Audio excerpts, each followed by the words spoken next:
Brought to you by TechnoSpark 20 series smartphones. I'm superhuman. 75 साल में diesel, petrol, रसोई gas का सिलेंडर इतना महंगा हुआ नहीं, इतना भाजपा आपकी सरकार में 75 साल में देश में बेरोजगारी इतनी हुई नहीं, जितना मोदी जी आपकी सरकार में 75 साल में देश के बैंकों का कर्जा बड़े उद्योगपतियों के लिए यूं माफ नहीं हुआ, जितना आपकी सरकार में 75 साल में गरीब और अमीर में इतना अंतर देश में नहीं हुआ, जितना आपकी सरकार में 75 साल में धर्म और जाति के नाम पर भाई को भाई से यूं नहीं लड़वाया गया, जितना मोदी जी आपकी सरकार में कहीं हिंदू मुस्लिम का नारा दिया जाता है और हरियाणा जैसे प्रदेश में कहीं जाट गैर जाट का नारा दिया जाता है। आज फैसले की घड़ी आई है।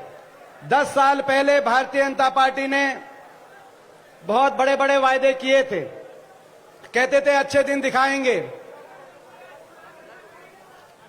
मोदी जी हर जगह जाते थे और बड़े हर वर्ग से वायदे करते थे, अच्छे दिन लाएंगे, काला धन विदेशों से लाएंगे, हर के बाटे 15-15 लाख आएंगे, 2 करोड़ रोजगार दिलाएंगे, किसान की आमदनी को दुगनी कराएंगे, सैनिक को 1 रैंक 1 पेंशन दिलवाएंगे, महंगाई कम कराएंगे, डीजल पेट्रोल सस्ता दिलाएंगे, अच्छे दिन लाएंगे। 10 साल पहले लोगों ने उनकी बात पे विश्वास किया, मौका दिया।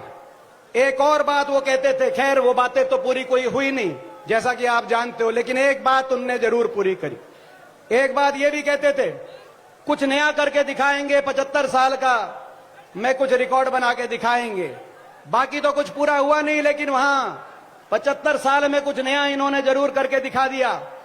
75 साल में डीजल, पेट्रोल, रसोई गैस का सिलेंडर इतना महंगा हुआ नहीं, इतना भाजपा आपकी सरकार में 75 साल में देश में बेरोजगारी इतनी हुई नहीं, जितना मोदी जी आपकी सरकार में 75 साल में देश के बैंकों का कर्जा बड़े उद्योगपतियों के लिए यूं माफ नहीं हुआ, जितना आपकी सरकार में 75 साल में गरीब और अमीर में इतना अंतर देश में नहीं हुआ, जितना आपकी सरकार में 75 साल में धर्म और जाति के नाम पर भाई को भाई से यूं नहीं लड़वाया गया, जितना मोदी जी आपकी सरकार में कहीं हिंदू मुस्लिम का नारा दिया जाता है और हरियाणा जैसे प्रदेश में कहीं जाट गैर जाट का नारा दिया जाता है। 75 साल में समाज में विष यूं नहीं घोला गया, जितना आपकी सरकार में 75 साल में इतने झूठ और इतने जुमले भी नहीं दागे गए, जितना आपकी सरकार में 75 साल में देश के किसान का यूं अपमान नहीं हुआ। 750 किसानों की जान की कुर्बानी किसी सरकार ने यूं नहीं ली, जितना मोदी जी आपकी सरकार ने 75 साल में देश की हमारी शान, हमारी ओलंपिक विजेता बेटियों को जंतर मंतर में यूं घसीटा, सड़कों पे नहीं घसीटा गया, जितना मोदी जी आपकी सरकार में। इसीलिए मोदी जी आपको जाना होगा, इसीलिए बीजेपी को जाना होगा, इसीलिए कांग्रेस को लाना होगा और इसीलिए भाई अनिल चोपड़ा को जिताना होगा।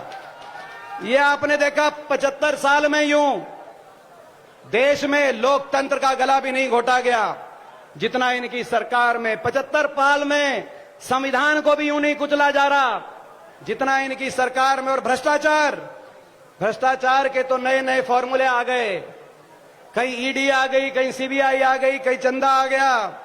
आपने देखा ऐसे ऐसे लोगों से चंदे लिए जा रहे हैं, कोरोना में वैक्सीन वाले से चंदे लिए जा रहे हैं।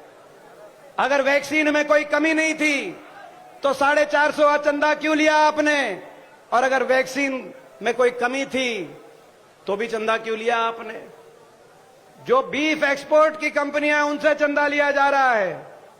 ईडी के मुकदमे जिन पे बन जाए, अगर राजनेता पे बन जाए तो या तो उसको बीजेपी में लिया जा रहा है, और अगर किसी व्यापारी पे बन जाए तो उससे चंदा लिया जा रहा है। ऐसी व्यवस्था आ गई। बीजेपी ने नारा बदल दिया, बोलते थे काला धन लाएंगे, सबके बाटे 15 लाख आएंगे, मगर नया नारा दे दिया, काला धन नहीं लाएंगे। काला धन जिसके मिल जाएगा उस पे ईडी का मुकदमा कराएंगे, काला धन तो नहीं लाएंगे, लेकिन काले धन वाले राजनेता को रातों रात बीजेपी ज्वाइन कराएंगे। ये नया नारा बदल दिया। जो देगा हमें चंदा, नया नारा दे दिया, जो देगा हमें चंदा उसको देंगे हम धंधा, और नहीं देगा कोई चंदा तो उसको मारेंगे ईडी का डंडा। नारा बदल दिया। ये चल रहा है देश में। जय जवान जय किसान का ये प्रदेश, राजस्थान प्रदेश, हमें गर्व है कि हरियाणा में हम आज से 400 साल पहले राजस्थान में जाके हरियाणा में हम बसे। हमें गर्व है हरियाणा राजस्थान की मेल खाती राजनीति, मेल खाती संस्कृति। जय जवान जय किसान की गूंज यहां सुनाई देती है, मगर ना जय जवान छोड़ा, अग्निपथ योजना ले आए, ना जय किसान छोड़ा, 750 किसानों की जान ले गई। हरियाणा में तो एक और बात कहते हैं, जय जवान जय किसान जय पहलवान, और ना जा पहलवान छोड़ा हमारा। जिस तरह से पहलवान का आज फैसला आपको करना है, देश आपकी तरफ देख रहा है। जयपुर ग्रामीण को फैसला करना है, आप किस तरफ खड़े दिखाई दोगे। जिन्होंने 750 किसानों की जान ली, उनकी तरफ खड़े दिखा दोगे, या उन परिवारों के साथ जो किसान आंदोलन में किसी का बेटा चला गया, किसी का बाप चला गया, किसी का भाई चला गया, या आप उनके साथ खड़े होगे, यह आपको फैसला करना है। आप उनके साथ खड़े होगे जिन्होंने हमारी बेटियों को दिल्ली की सड़कों पे घसीटने का काम किया। क्या कसूर था उन बेटियों का, मैं आपसे पूछना चाहता हूं। वो अपने ने न्याय मांग रही थी, दिल्ली पुलिस ने अब लिख दिया कि जो आरोपी भाजपा के सांसद थे, हर मौके पे उनके साथ दुर्व्यवहार करते थे। लेकिन जब उन्होंने न्याय मांगा तो उनके कहने से एफआईआर तक भी नहीं कटी।